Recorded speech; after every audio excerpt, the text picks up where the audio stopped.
Tim, First Lady Jill Biden is pushing a new effort to fundamentally change women's health research. The new Health Research Initiative was put into action last November when the president signed a memorandum promising to fund the program with upwards of $200 million.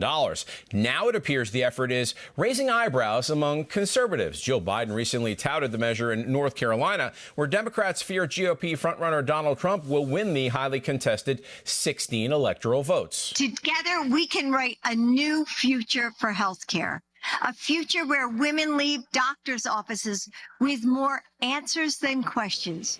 In a recent Daily Caller article, Dr. Shea Bradley Farrell, president of Counterpoint Institute and Victory News contributor, warns women do not be deceived and calls out the blaring hypocrisy of the Biden administration prioritizing so-called gender rights, transgender rights, that is, before the rights of biological women. The same administration that fiercely pushes the narrative that killing unborn babies is health care. Launched the White House 2023 Gender Policy Council, and in the same year, Jill Biden honored a man pretending to be a woman as a recipient of the State Department's, that is, prestigious International Women of Courage Award.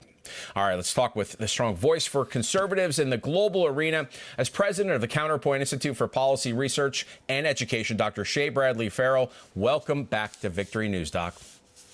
Hey, Mike, how are you doing?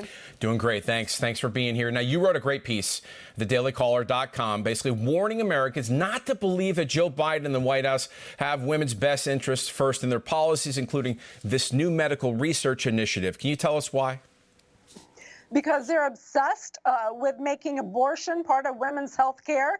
And as you just showed, they mix every policy and initiative that has to do with women with radical gender theory, which means biological men can use these policies and initiatives, same as women. So what's the point?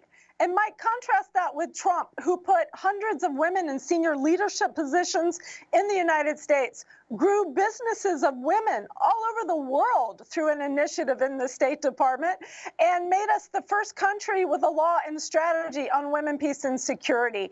You know what?